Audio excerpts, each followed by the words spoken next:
Hey, good morning everybody, and welcome to the vlog. I hope the start of your day is absolutely incredible. We've been draining our Anacondas enclosures. Of course, Aries over here, Ivy over there in shed. Still got some work to do to get these guys cleaned up, but it did make me start to wonder, do Anacondas make good pets? I know I show you guys how we interact with them, how amazing they are, but let's really look at, are they a good pet snake for you guys? My obsession with Anacondas really started at an extremely young age. I mean, after all, Anacondas are unbelievably iconic animals, right? And I actually babysat some Anacondas when I was like 16 years old with some friends, some really giant, like 16-footers, and I fell in love with them. And then for years and years and years, I never had one. And then finally, I got Verde the Anaconda. Now let's just step back and think what an Anaconda is, right? These guys come from South America. Of course, they live in the Amazon region, and they're actually a water snake. There's no doubt about it. As a matter of fact, their technical name is Eunectes marinus, and it's from the Greek for Eunectes, which means good swimmer, and then marinus from the Latin, which means of mice, because they eat mice.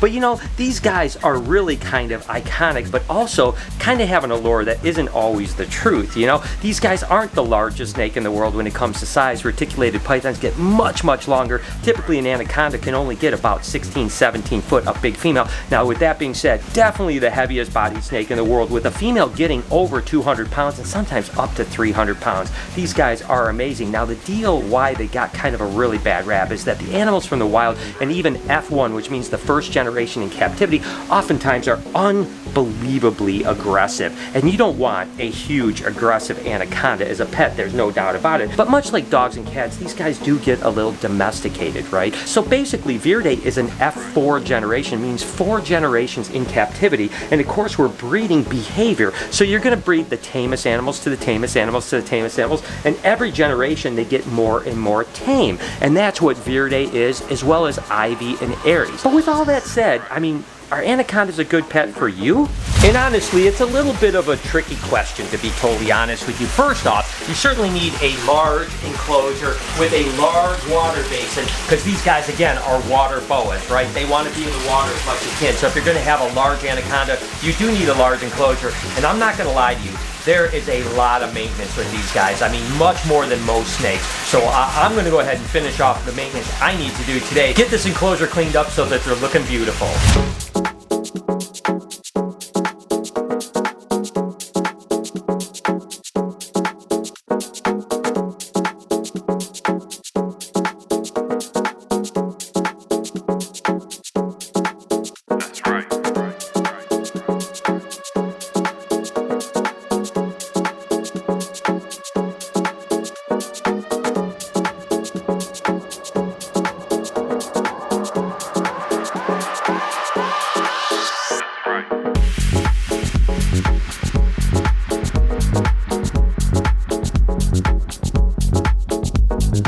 Don't get me wrong, I mean, working with Ivy and Aries is one of the most rewarding things that I've ever done. I mean, they are truly amazing. Their curiosity, their interaction is like no other snake I've ever worked with. So they are absolutely amazing animals. Do I think that they're a pet? It's a really tough one, because I don't think that most people could actually house these properly. So I think that if you ever do decide to get an anaconda, number one, you know what you're getting yourself into. I mean, it's a huge snake that's going to need a huge enclosure with water. It's going to take a lot of maintenance, and hopefully you will get one as amazing as Ivy and Aries, and you won't get one that's a little aggressive, because I'm going to be honest with you, I've had my run-ins with some not so friendly anacondas. I'll lie to you right now, she already took a couple pops at me. What? There she is. Whoa! Whoa! Come on! Almost. Whoa! Problem with anaconda bites. They bite you. It's all that blood. Oh.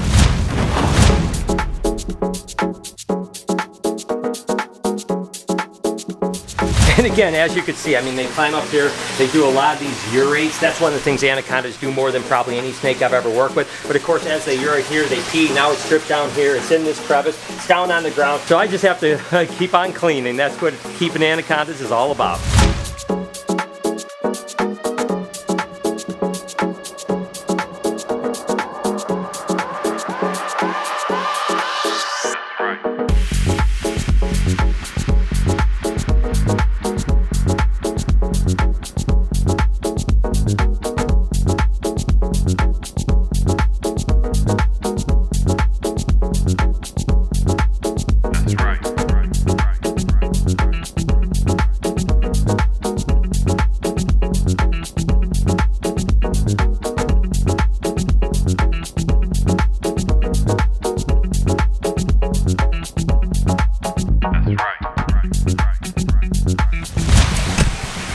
Now all that's left to do is to fill her up.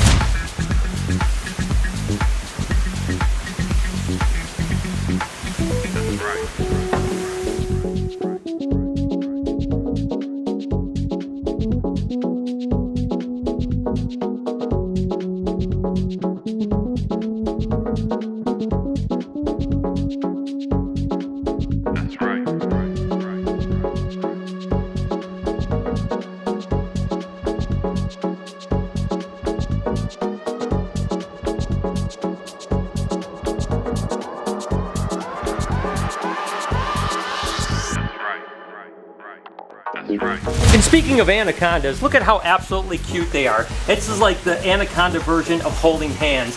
Ivy's over here, Aries is over there, and look at already, I was just in there and they've already got some urates. So to wrap this up, do anacondas make good pets? You know, I think that's an individual choice that needs to be made. You know, if you have the ability, the size of enclosure, the want, the desire, everything else, I think they can be pretty amazing. Are they the average normal pet? Probably not. You know, if you just want a pet reptile, a ball python, a corn snake, king snake, something like that, great. Even a boa constrictor if you want something pretty big.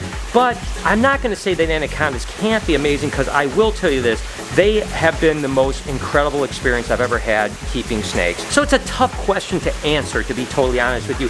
I love my anacondas. I couldn't imagine life without my anacondas. With that being said, you have to decide, are you willing to put in what they need to have a good life? That's hard to say. Not many people can. I love the male plasma corn snake that fathers this clutch. So these are a bunch of diffuse corn snakes that are het for plasma. The plasma is actually the diffuse lavender corn snake. Absolutely incredible. So these are a bunch of diffuse, or what sometimes are called blood reds. And this basically just got a little bit different head pattern, a little bit of reduction of pattern on the side, and then a patternless belly. But as these get older, they turn red. All of the pattern fades away and they become predominantly a solid snake. A little bit of pattern. And then of course the lavender gives it that kind of really cool lavender look too. So these are again all blood red or diffuse corns that are het for lavender. Ooh, man, I tell you what, I love these animals right here. These are actually just albino motley corn snakes. And then this is an albino motley scaleless. Ooh, come on little monkey. That's an albino motley scaleless. Now interestingly enough, when motleys were first produced, they used to call them motley mutant corn snakes, and then they shortened them just to motleys. And basically what the deal was is they kind of had these hurricane patterns down their sides, and that's why they were called motley mutants. I'm not exactly sure who named them, but nevertheless, that is the whole story. And again, this guy is a little albino motley scaleless, and the rest are just beautiful albino motleys that are het for scaleless. Guys, we got some bugs. We said we're retooling that whole bug wall. Got a surprise for something later on, but we did get some cool stuff here. We kind of did this a little bit under the veil over Lori over here, but yeah, Lori was not happy about this at all. Yeah, no, as a matter of fact, I think what Lori said is that she's going to count how many are here, and if any are missing, she's going to kill whoever let them loose. So just keep that in mind. Of course, these are some hissing cockroaches here.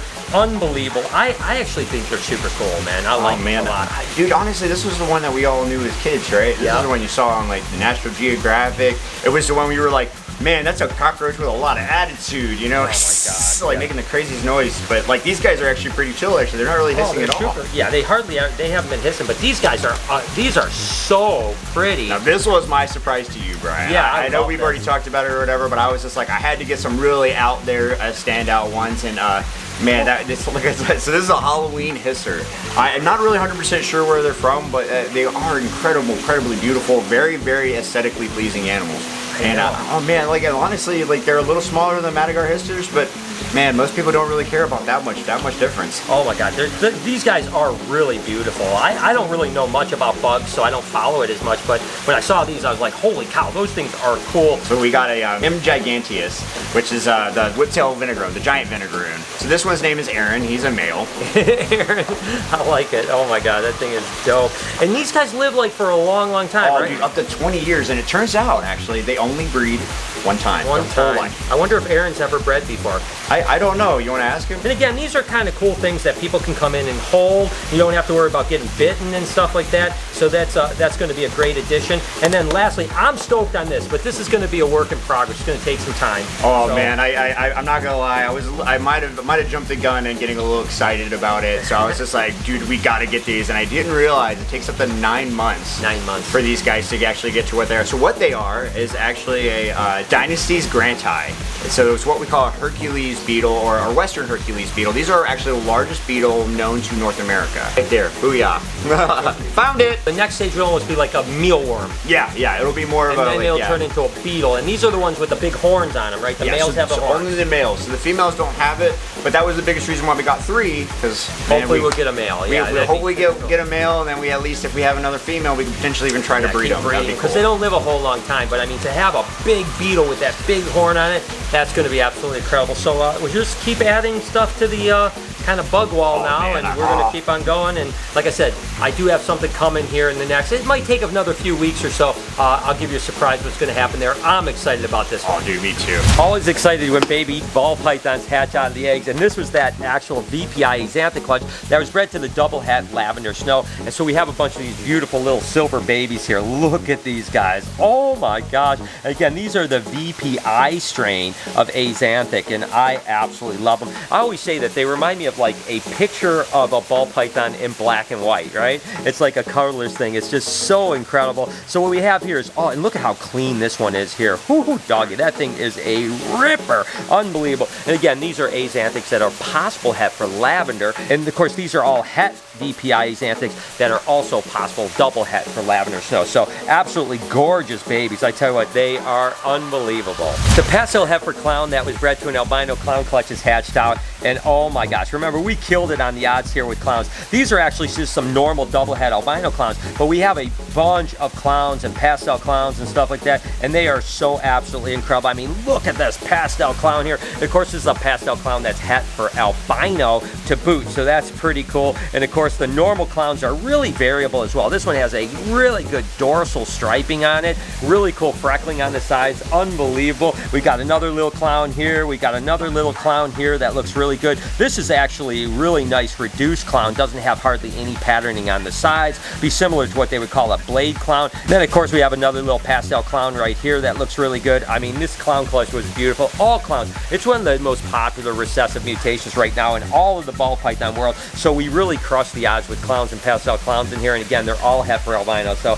these guys are unbelievably cool, and I couldn't be more happy with the way they hatched out. So the Anaconda cage is all cleaned and ready for people to come visit us here later on at the Reptarium. I love Anacondas, you guys know it. I know I talk a lot about them. I hope you guys aren't getting bored. If you guys did enjoy this video, right here is a playlist of giant reptiles that I've messed with over the years. I think you guys will enjoy it. Up here you can subscribe to my podcast channel called Checking In. I really do appreciate the support. On this side you can subscribe to this vlog channel, turn your post notifications on. Remember to have an absolutely wonderful day. Be kind to someone, and I promise I'll see you tomorrow.